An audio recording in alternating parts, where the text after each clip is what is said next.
Hey guys, JB here from Alpha Wolf Consulting, coming to you today just with a little workshop that I've developed just around exporting to Australia and breaking the down under market.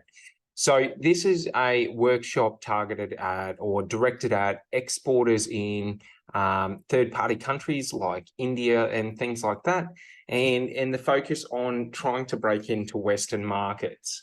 Okay.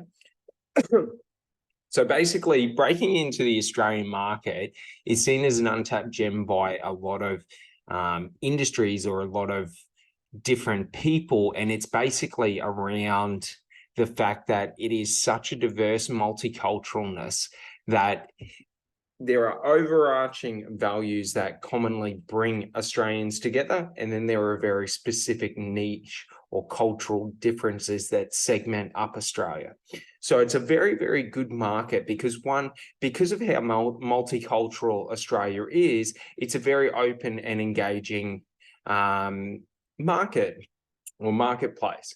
So there's a lot of opportunity to bring in unique products or very different products in terms of bringing them into the marketplace and creating your own niche spaces. All right. But the other thing is that because of Australia's geolocation, okay, Australia has limited in the way of exporters importing to Australia. So basically with that, in essence, the largest trading partner of Australia or the largest exporter to Australia is China. So in terms of majority of material goods do come from China, and then specialties do come from other countries. So you've got to understand a little bit about that and the background behind that and what that's done to the Australian economy in terms of COVID. And one big thing is that a lot of the Australian economy in terms of manufacturing and goods was very dependent on China. And what happened was at the start of COVID, when there was a lot of disruption to, borders, shipping, logistics channels, and all of that, okay, what happened was for a container to be shipped out of China, it went from being roughly $500 a container up to $5,000. But then the major issue was there was no guarantee of when shipping would be resumed or when shipping would happen. So what happened was people who bought products prior to, all of the border issues, okay, now had to wait anywhere from 6 to 12 to 18 months for their products to come with no understanding of it. Is this even going to happen? And the companies weren't giving refunds. So there was a lot of capital invested into products that got stuck and delayed. And that caused disruptions into Australian businesses. So understand that what we want to aim to do if you're an exporter looking to import your goods to Australia and develop strong business relationships and build trust with Australian businesses that you want to, work with, well, the important thing is stability. Okay, that is one of the pivotal aspects of if you have manufacturing in India, for say, okay, and you are targeting Australian companies, okay, one of your points of pivot is China is everyone's heavily invested into China. If there are any disruptions in China's ability to deliver, these companies are potentially overhedged. So a good strategy, and India's market is a lot stronger in the aspect of where China's market's sitting at the moment in terms of, their property market, borderline collapsing, and that was a large proponent of their growth in terms of GDP and things like that. So potentially we may see a drop in either the quality or the capital going through China. So that may cause instability in, maybe manufacturing companies throughout China start shutting down. Maybe there's disruptions to, goods being delivered to China, things like that. So understanding these potential issues and these potential risks really helps you when you're understanding your target market and who you're selling to.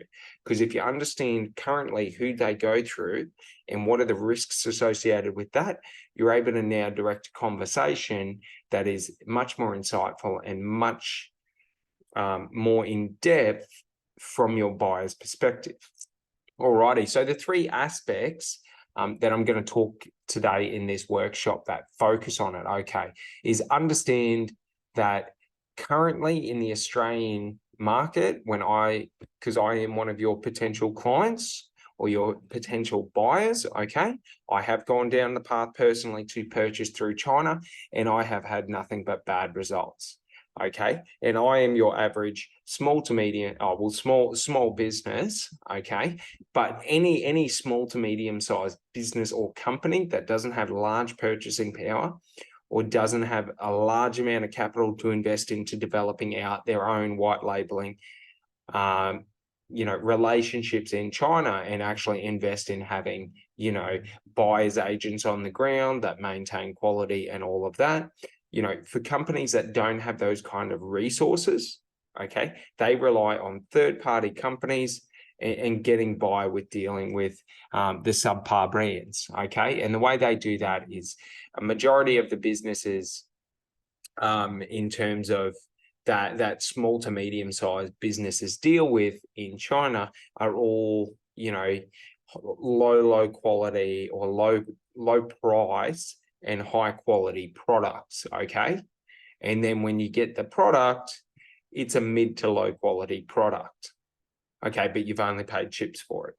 So the problem is that for business owners and for, e-commerce businesses and import-export businesses, okay, these disruptions can seriously damage the integrity of their brand and the integrity of their business. So understand this: if you focus only ever on high quality and you leave the low quality to everyone else, okay, one, you talk a different language. And you've got to understand that Australia and Australians have been targeted by, scam businesses, low quality businesses in terms of, just pushing, the Wish products that are on Wish, how they're just really low quality products. They look amazing in the ad, and then you get it and it's absolutely nothing like what you've purchased. Sort of those scam businesses, all right? And the thing is you got to understand is all these businesses, high quality, cheap. That's their message. Cheap, easy, exclusive, and all of that. None of them say high quality, high price. So you got to understand, if you want to separate yourself from all the low quality offers, or you want to separate yourself from all the negative aspects of, the industry in terms of, import export scams, in terms of just normal phone scams, things like that, in terms of, getting dodgy products, dodgy manufacturing, all these different things, okay, what you've got to understand is the easiest way for you to outcompete that is just to go and only show these Australian businesses, okay, when you're trying to export into Australia, you only want to export your top 10% of products, your best products. Because the key is that if you only export high quality products, your brand will only be a high quality brand. And the best part is even if you charge a high price in comparison to, the Indian market, it is still a highly competitive price in comparison to the Australian market, just based around, labor costs and all of that. Cost of labor and materials is a lot less in India than it is in Australia. For example, the average, warehouse worker in Australia, just a general worker, will probably be on about $60,000 a year. So if you have 10 workers, that's $600,000 a year that business has just got to pay for their pay packet, not including super, not including, any benefits that they offer, not including, leasing, electricity costs. You got to understand, the reason that Australian businesses don't predominantly try and compete on price in terms of Australian manufacturing businesses is because the lowest price that they can get is always going to be $10 to $20 per unit more than, you know, a manufacturer out of India, or a manufacturer out of China, or a manufacturer out of, say, Mexico or Africa or something like that. Okay, but the key is what they rely on, and what they only do is they leverage on only offering high quality, high trusted products, okay, that they specialize in. So they don't go out there wasting time trying to offer low quality products, because they've realized that low quality products only ruin their brand in the market. And with Australia only being a country of low population in comparison to India, which is a highly dense population, okay, you've got to understand that business is more about trust and relationships in Australia than it is about price. So in a highly competitive market, price becomes like the paramount thing, because it's quite easy to replace business, right? But if you're an Australian manufacturer and your market is Australia, you are quite limited to how many businesses there may be. Okay, so you have a target pool that you have to build a high level of trust with. So understanding, you know, going for cheap products, or pushing cheap offers to your potential clients, or your potential, you know, purchasers or buyers, is only ever going to hurt your relationship, because what you'll do is you'll put yourself in the same boat with all those cheaper, nastier companies that have ripped them off if they've been burnt by trying to go and get third-party manufacturing, or they tried to go and get, you know, outsource their manufacturing to an external country. Because a lot of businesses will see that if they deal with an Australian company, at least they know what they're going to expect, or what to expect. If they deal with, for example, a Chinese company or an Indian company, there is a great cultural barrier, okay, on how we operate and things like that. So Australians operate, you know, based around, you know, the fair go, true blue. So what that means is, fair go just means I'm willing to give you a go, okay? Like I'm willing to give you a chance to prove yourself to me. So if you say you can produce high quality products, and you send me a sample, and that sample's high quality, like I'm willing to go and do a run with you. But if your actions or your outcomes do not match what you've said, or your contractual agreements, then I'm going to drop you like a hot potato. So understand that it's not that Australians are gullible or anything like that. It's that we have a different way of assessing people, and it comes from our culture, in terms of, you know, because it's such a small population, okay, and it's so like there's large, vast gaps between communities. So what that means is that in Australia, okay, with the elements, with, you know, travel and all of that, you need to be more be able to build relationships quicker and easier with people, in case you come into any trouble. So it's just part of the culture and how the culture is developed. And with true blue, like true blue just means like genuine. So if you're true blue, you don't mislead people with what you say.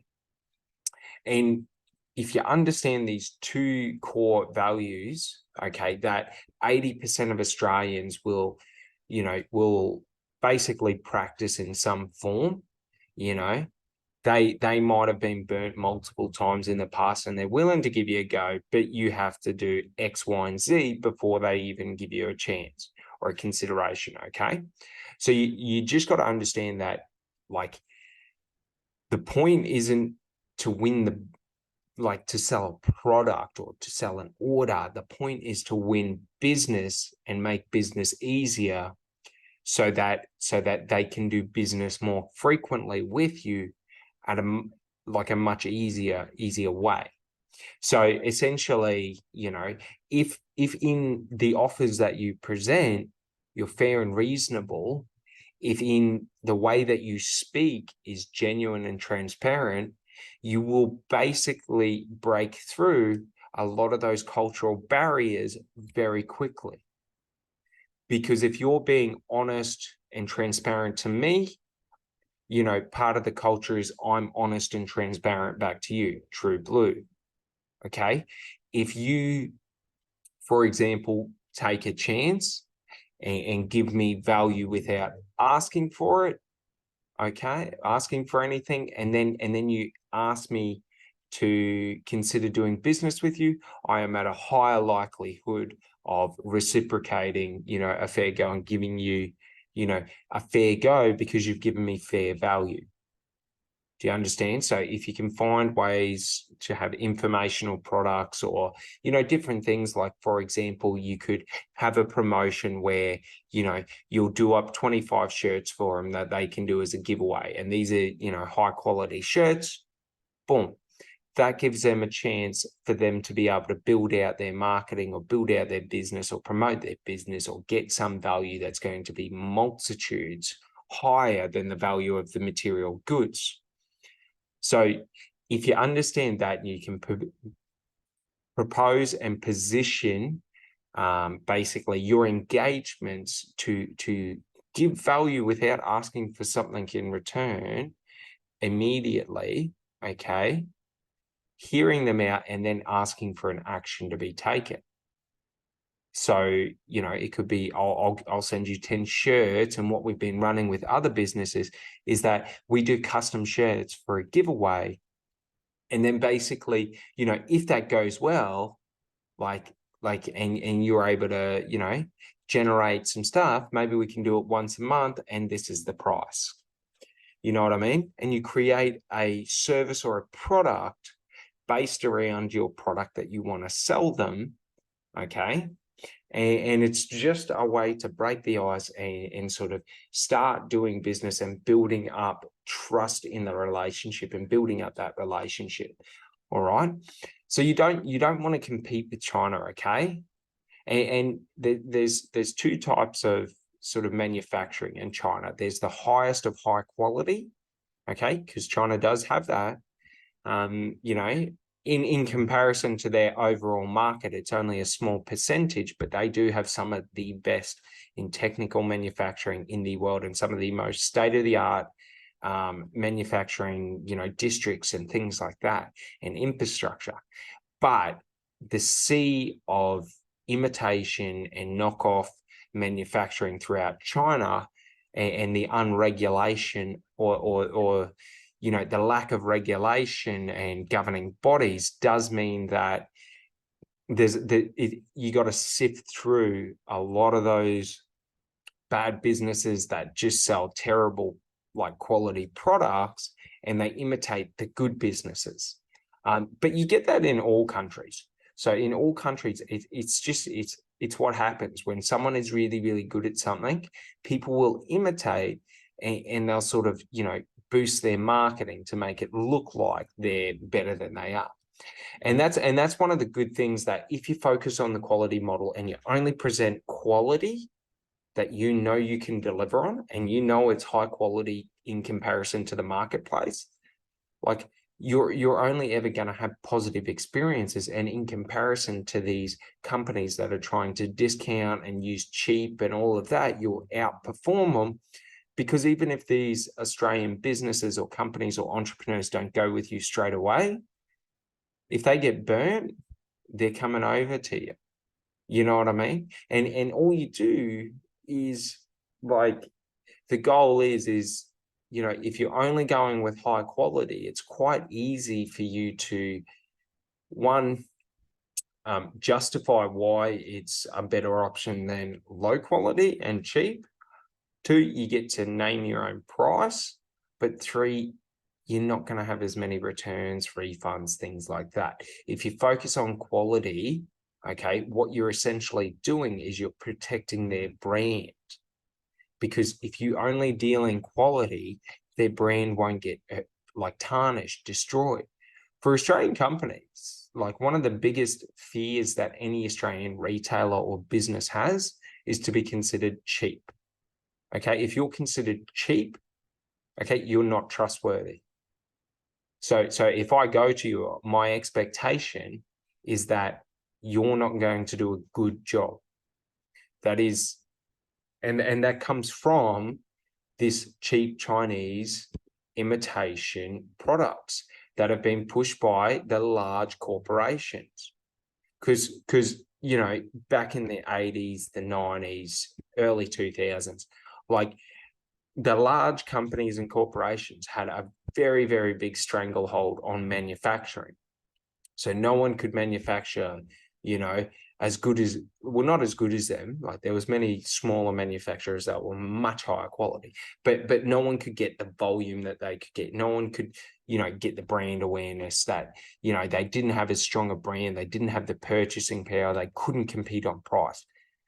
And the thing is as the internet and as decentralization has happened and these manufacturers figured out how to find their own, you know, midterm suppliers, or they found their own distributors so that they could then, you know, have third parties that go direct to consumer, or they went direct to consumer. Okay.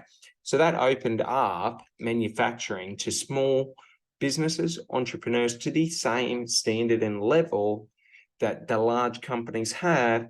We just can never get to the prices that they get. Because when we're talking about, like, just take a small Australian, you know, franchise of a business, Kmart.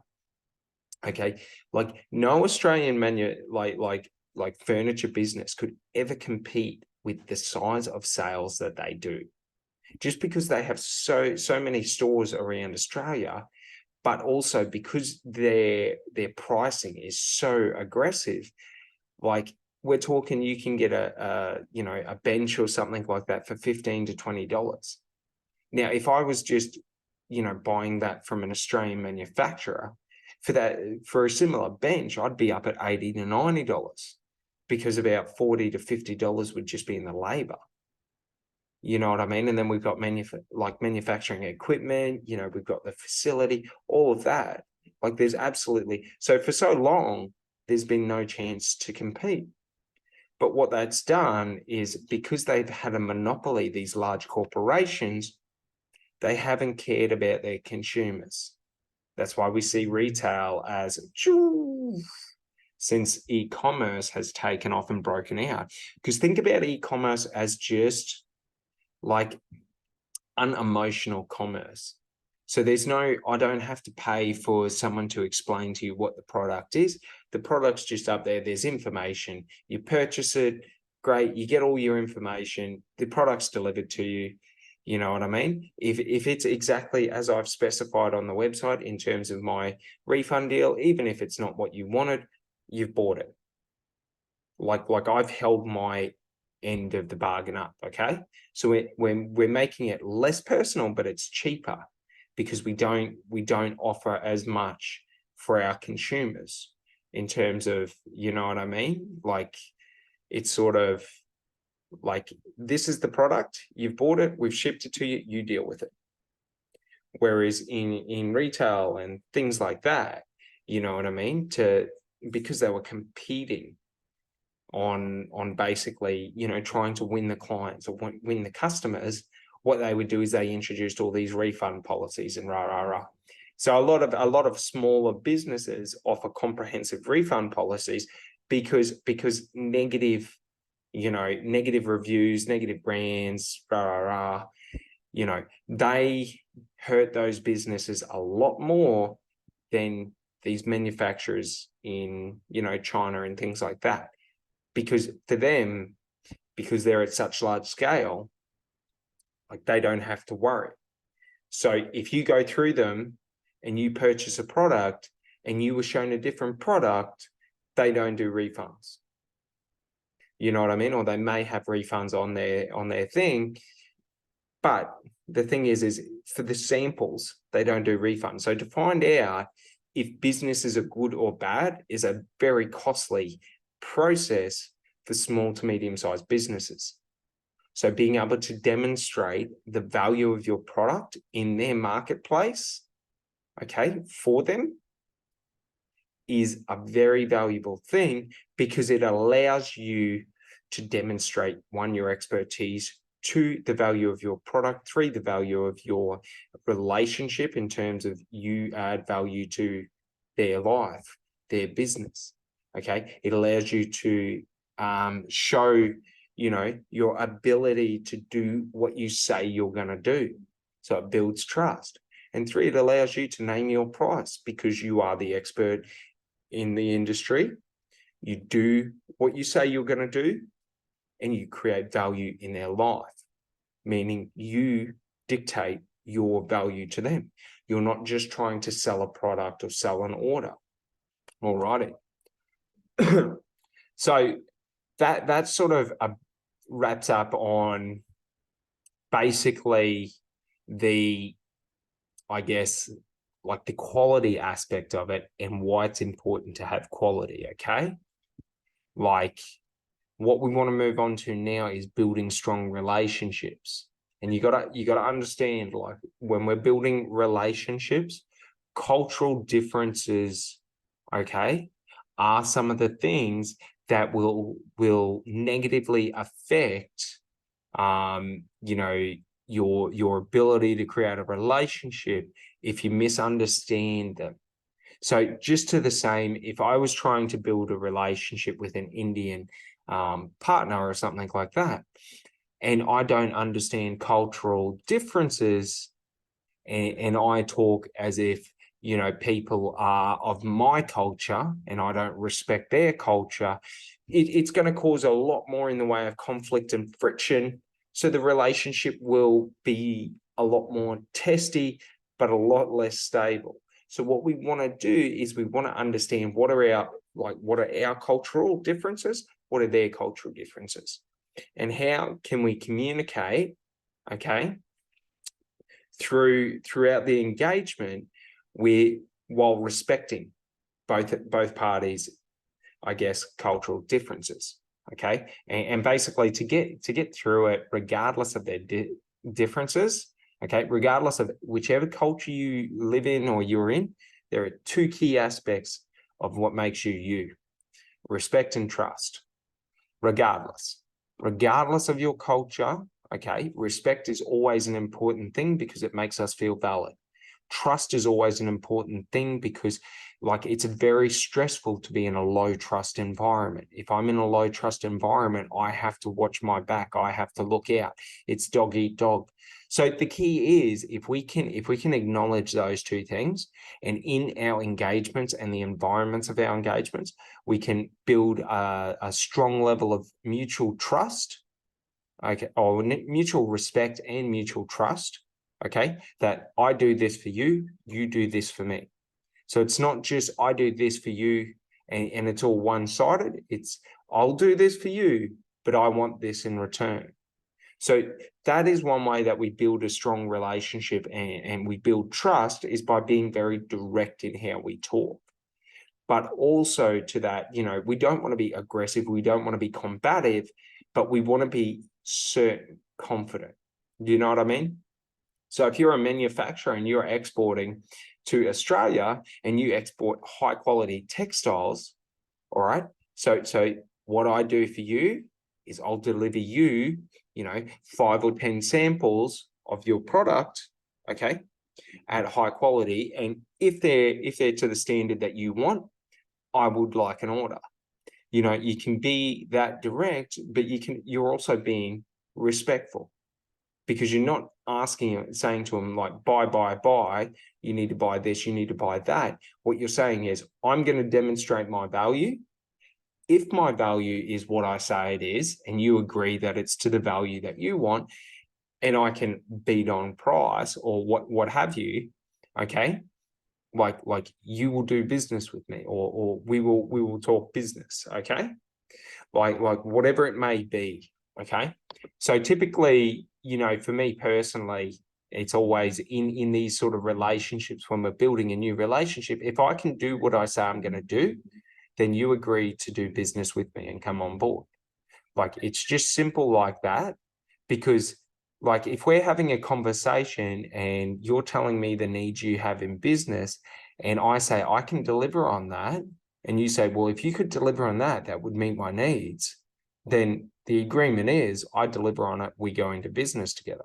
So don't ever be afraid to be direct with people, but you don't want to be forceful or aggressive. You want to be direct in the sense of, you know, I'm doing this, and there's no mistake on how I'm paid, because that builds a lot of trust in a relationship, because we're transparent and we're honest and we're both on the same page. It's when we do things where we try and offer, and we're afraid to ask for the order. So it creates this bit of tension and this awkwardness, and we want to avoid that.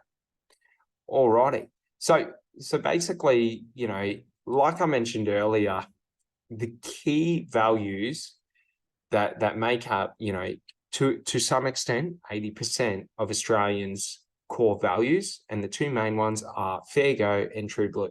So fair go is the respect to give someone a chance, okay, without judgment. So I'll give you a chance to prove yourself, but if you don't deliver on what you said you could deliver, like I'm not going ahead with you. So understand that people are willing to give it to you, and if you communicate from that place of, when you're talking to them, like, I want to do business with you, and I'm willing to give it a go, but if you don't want to do business, like, I can't help that. And when we talk like that, and we only present, you know, high quality products, regardless of the price doesn't matter.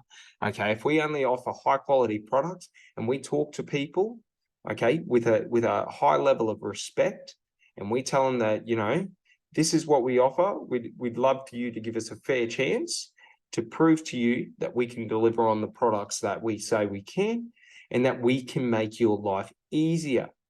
Okay. And then true blue is just being genuine. So being genuine is just being transparent and honest. So if you're transparent and honest with why you're talking to people, and why you believe you can help them, and why you believe your company, you know, or your products that you manufacture are superior to others, if you're able to articulate that at a high level, what you're able to do is you're able to, you know, win people over, but also get them to believe what you believe. But if you do it ingenuinely, and you manipulate and you lie, once people see through that, they will be negative and angry towards you. So only ever do it genuinely. Don't say you can do what you can't do, and don't say things to manipulate the outcome. Okay?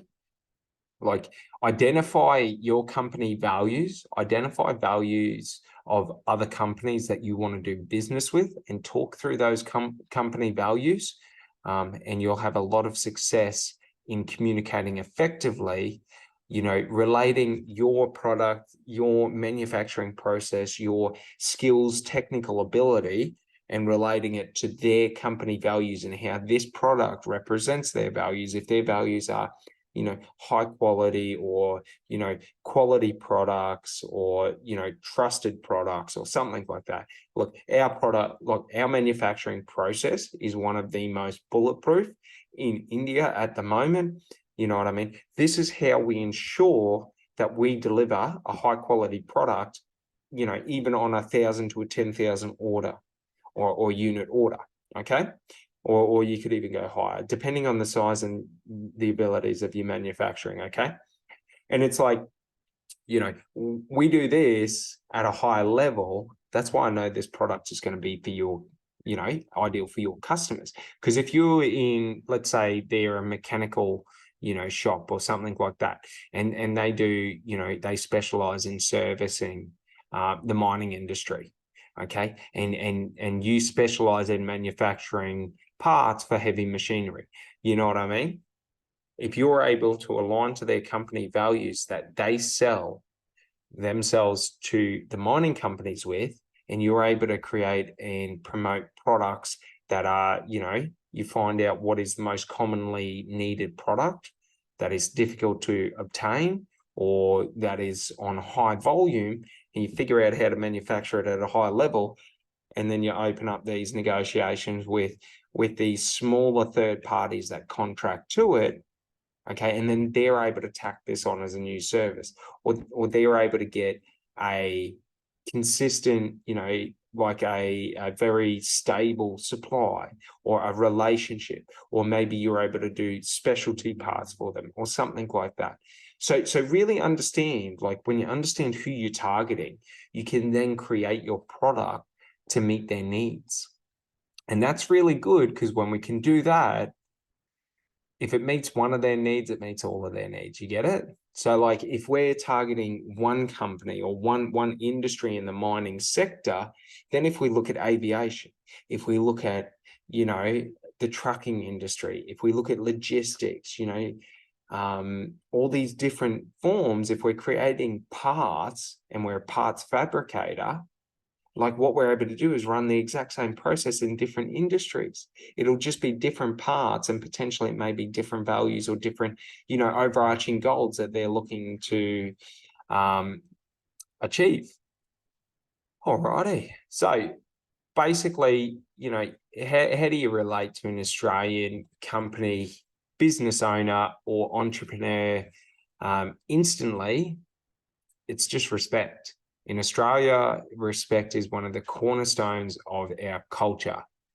So understand this. It may be different in other cultures or in other countries, but in Australia, like, respect is the most important thing. So how you come to someone and the respect you show is very important. Now, it's not to the extent of there are all these customs and ways to do it. No, it's how you show respect is by not, misleading people, by not misusing people, by not taking their trust for granted. So if someone gives you a chance to hear you out and you're trying to, propose or pitch your offer, and they say, yeah, I'm willing to listen to you out, and then you pitch and they say, I'm not interested, and you just keep pushing, that's not respect. You're disrespecting them. So the thing is you've got to understand how to respectfully, have a conversation in terms of, you don't want to be forceful, in the sense of you don't want to force the issues. Okay. If you come up against resistance, you come up against challenge, what you want to do is you want to give them information, give them something to think, pull back a bit, in terms of you don't have to win on the first call. And especially for things like building out, import-export relationships, they do take some time, and they are quite an investment, because there's quite a lot at stake. For example, for your company, it may be, the potential of 10 to hundreds of thousands, 100,000 like unit parcels of orders. You know what I mean? So they could be a business or a company that have the capacity to buy large quantities, and it's a very big opportunity for you. And to the same, okay, the business in Australia, this could be quite a large or significant investment. So you want to find ways to break up your sales cycle, in terms of when you're building these relationships, you want to have a bunch of small steps where you can focus on building the relationship and building trust, and sort of breaking it up so you can demonstrate, over a 3 to a 4 to a 5 week period, while you're, getting this sorted and building this relationship, you're able to demonstrate that I do what I say I'm going to do. Okay. My focus is only ever on quality, and, I make sure, or I am accountable for that quality. And what this leads into is when we're building out these relationships, okay, when we're trying to get new or win new businesses and new marketplaces, we really want to focus on a 10-year sort of approach. So when we talk to them, when we structure our deals, when we set up our engagements, we act as if we're going to be speaking to them within, like, in the next 10 years as well. So this relationship, when we're talking, like, this is just the early stages of the relationship. Like we will get there in the future to larger order sizes and all of that. So it's not about like trying to pressure them into it, but you talk to them as if, and you treat them, and you treat the engagement as if it's something that's going to continue on. And if there's a disagreement right now, if we're going to be talking in 10 years, like, it's not as big of an issue as we've found. But if we get hung up on that disagreement or that issue, and that becomes a point of contention, then that's where, you know, it's a make or break relationship, and that's sort of how many short-term relationships are structured. So basically, you know, that point of contention, you've either got to say yes and agree to this, or you got to say no and you're out of it. If we're having a 10-year look, it's sort of like, all right, we might give it a break for a couple of weeks or a couple of months, and then we'll revisit and have a chat about it in the future. You know what I mean? So yeah. And then basically understand this. Do Australians like to wheel and deal? The truth is no. Anyone in Australia that tells you they like to wheel and deal, it's a cultural thing that's been pushed on us from other cultures. So when they travel to Bali, when they travel to China, India, and all of that, because bartering is so much a part of the culture, Australians come back here and they want to barter, or because there's all these, you know, shows on TV that promote it and all of this, people want to do it. But the real thing is people don't like bartering. They don't want to wheel and deal. Why?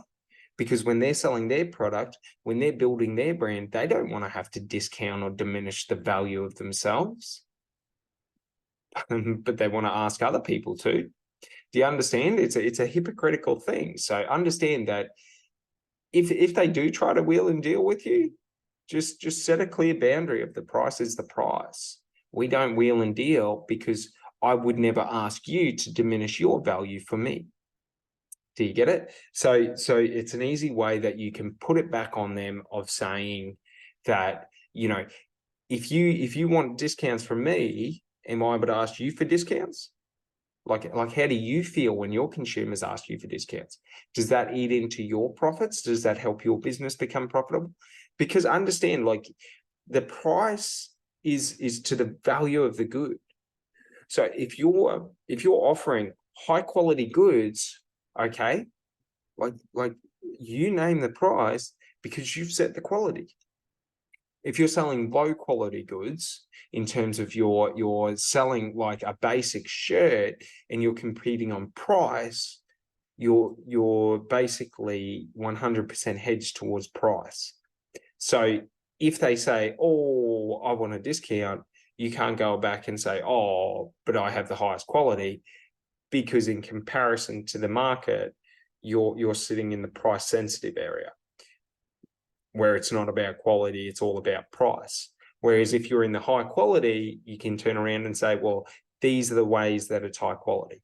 You know, we only use premium, it might be organic cotton or a premium fabric, or it might be, you know, high quality stitching and workmanship or something like that. And you can quite easily point to it and say, well, this is why it's worth more.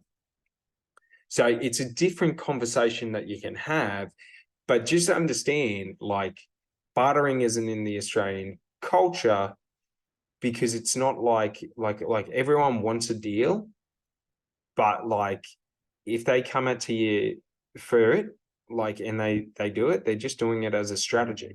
So if they ask you for a discount, it's just because they've heard someone else got a discount, or you know what I mean, or they just want to ask. So generally, if you, for example, use Apple, if you've ever been into an iPhone store or an Apple store, understand this. It doesn't matter if you're buying 1 unit, 1,000 units, 10 units, whatever it may be. Apple do not discount per unit. They don't do that. It's not a part of their business model, because if they discount for you buying 10 units, that phone is now worth less. So understand that. Like, you want to give discounts and use discounts as incentives for people purchasing through you. So when someone makes 6 orders, 7th order, 20% discount. Boom, back to the normal price. And you use it as a fun way to encourage people and reward them by saying, I see that you're doing a lot of business with us. Thank you. Don't use it as a strategy to try and win business, because they're going to expect that the price keeps dropping down.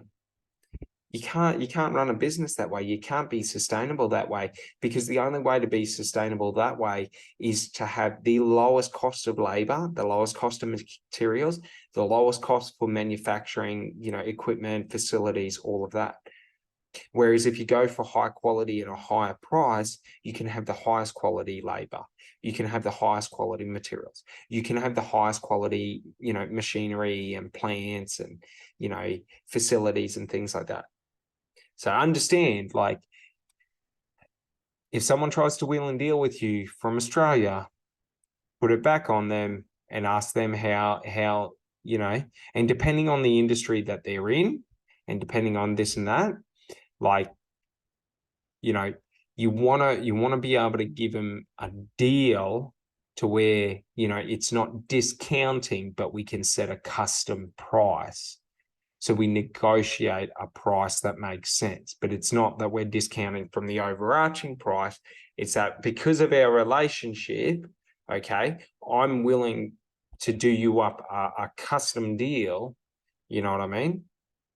And that's sort of how you negotiate it. So it's not that, like, this doesn't set a new standard. This is just me and you, because you don't want them then to be setting up and you trying to win business that is known by them, and then only getting bombarded with, well, this person got this discount, this person got that discount. And it's like, that's great. That's because of the relationship that we have built. So that's one of the things. When you focus on building strong relationships, you can leverage it back to yourself to protect yourself. Alrighty. So the final aspect of this workshop is developing trust through the offers. So like I've said before, okay, building out trust is just about doing what you say you're going to do.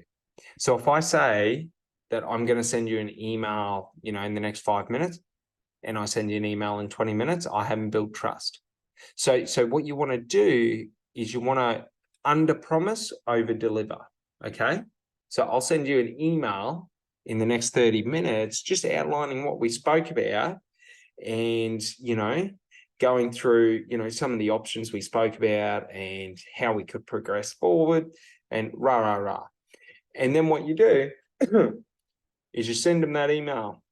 But before you send it, you jump on and you get either on Zoom, Loom, do a little video like this, and you just talk through the email and you build a little bit of a relationship. That way, if they don't want to sit there and read it, or if they don't understand exactly what you're talking about, because you've said it, now what happens is it's a bit clearer because there's tonality, there's body language and all of that. So, but the other thing is because I've only said that I was sending you an email, because now you've got an email with a video attached. Like, even if I don't watch that video, do you understand? Like it's this level of professionalism because no one else is doing that. You know what I mean?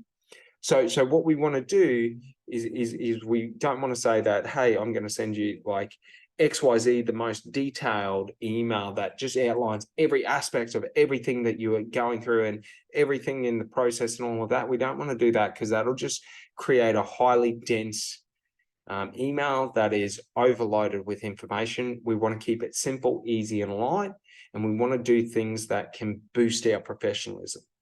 Okay, and really, because that's how we build trust. And there's multitudes of building trust. There's personal trust, professional trust. Like respect and all of that, and just different forms and levels of trust. So the easiest way to build trust is to only ever make serious offers. So don't ever lead by over, and this is a big thing in Australia with low performing sales companies.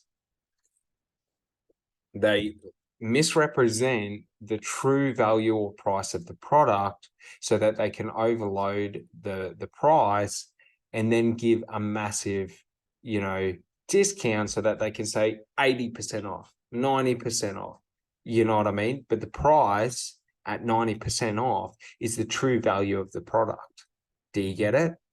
So it's like, you were going to charge me 10 times what the value of the product was just so you could discount me. So understand, only make serious offers.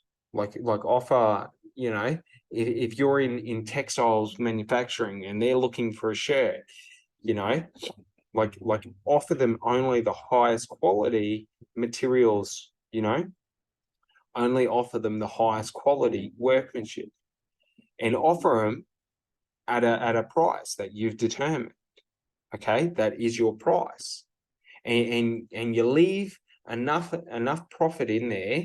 And this is one of the best things about going with quality over like being price sensitive, is when I focus on quality, okay, I set what my costs are, and then I can choose what the profit I want it to be, because I'm not trying to compete based on the product alone. I'm now, there's intrinsic value involved, because it's not just the product, because the product is a result of my materials, my skilled labor, my manufacturing processes and procedures, my operational, you know, logistic, like supply chain and thing, well, operational sort of like project management and stuff like that.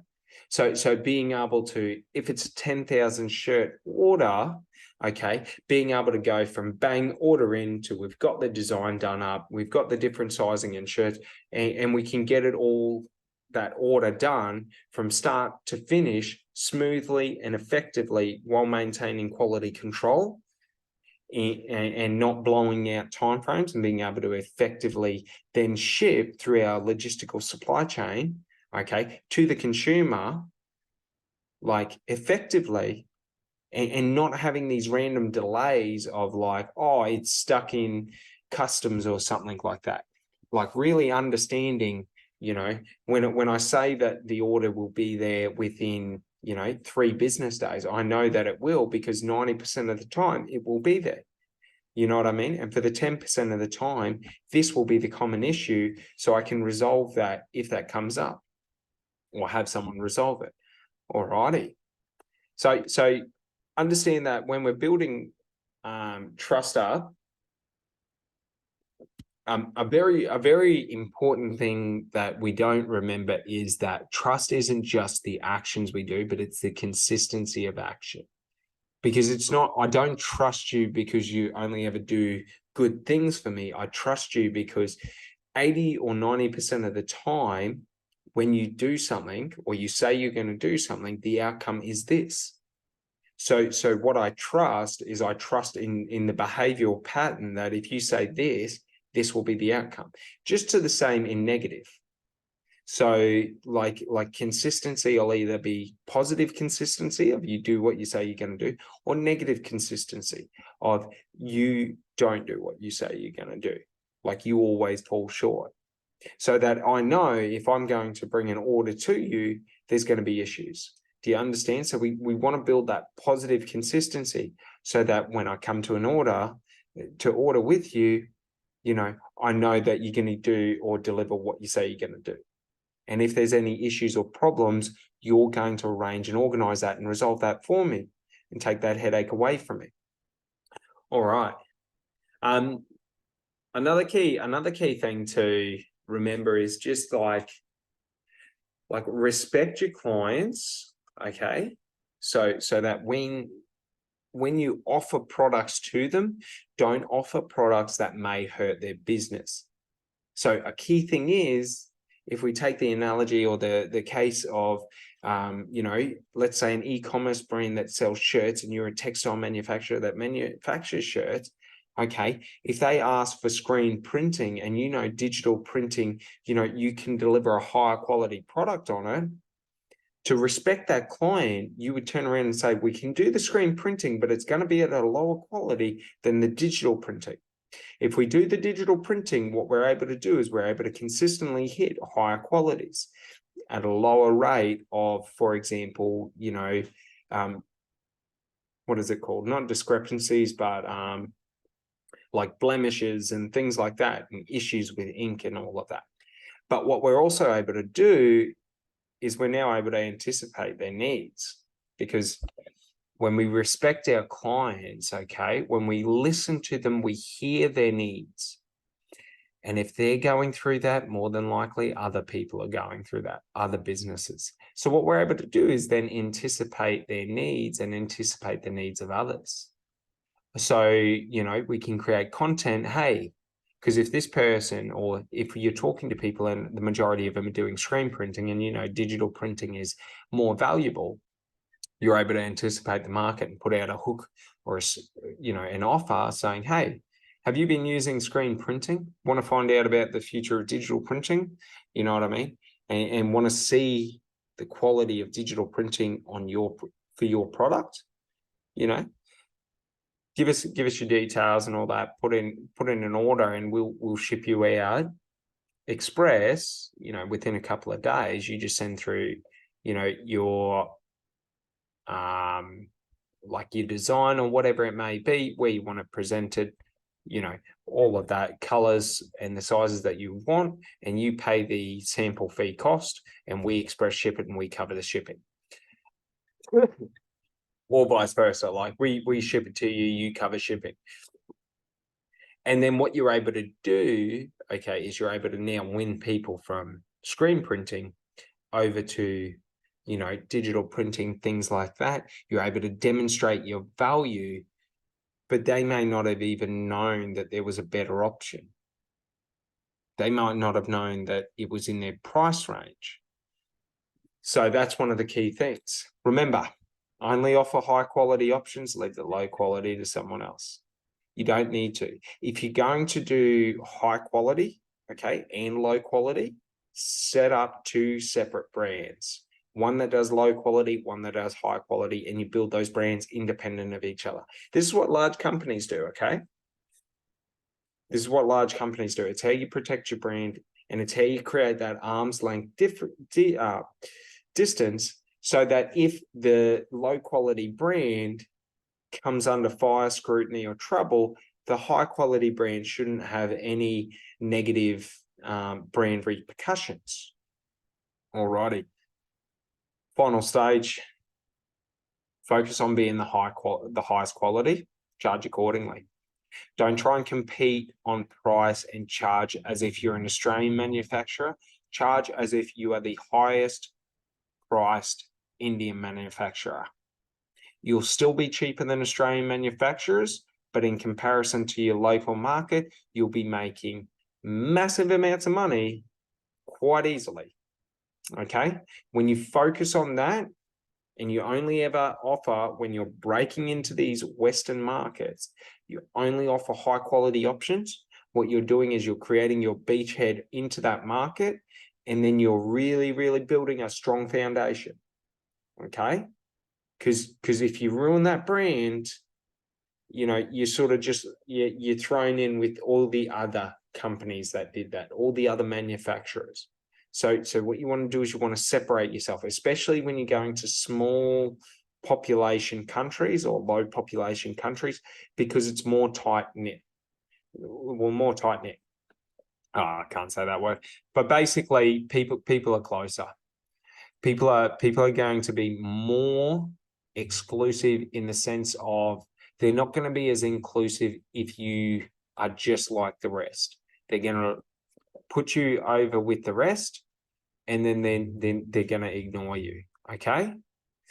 So just understand that, and just understand that, like, to these businesses, to your potential consumers, the number one thing that they worry about is quality and their brand, because it's so expensive and it's so difficult to build their brand and to maintain their quality. Okay. Any slip in either, like in quality, will have negative effects on their brand. And if they're a small to medium-sized business and they do an order lot of, say, you know, $20,000 they spend on inventory, and they've got a retail business or an e-commerce business, and it's not up to par, you know, and they can't get reimbursed for that money, like, it may take them 2 to 4 months, you know what I mean, to try and recover. It might take their brand, you know, 12 to 24 months to recover. You know, it could take years for them to get trust back in the marketplace. So really, if you understand that, you'll be able to communicate effectively and build strong relationships that are based in a foundation of trust. All righty. So that's a little bit of my workshop, just around if I was going to break into, well, it's basically a perspective of an Australian business owner who has gone down the route of trying to export or import goods from, China and things like that, and never found a way through. So I rely on Australian manufacturers because I can trust them, and because I know that if I say to them, I need high quality above everything else, they will listen to me. If I say to a Chinese company, I need high quality, yeah. And then we get stuff that just, like, you can't sell it. You have no use for it. So just remember that. Remember that, to Australian businesses, quality is the most important thing. And to any of them that say price is important, they're lying to you. Because at the end of the day, they are going with the higher quality product at the higher price. Because they may go for the lower quality product first, but they'll always be back to buy the higher quality product, because generally the lower quality product does not meet the needs. All right. Well, you guys have a great day, and yeah, hopefully this helped out a little bit. Bye.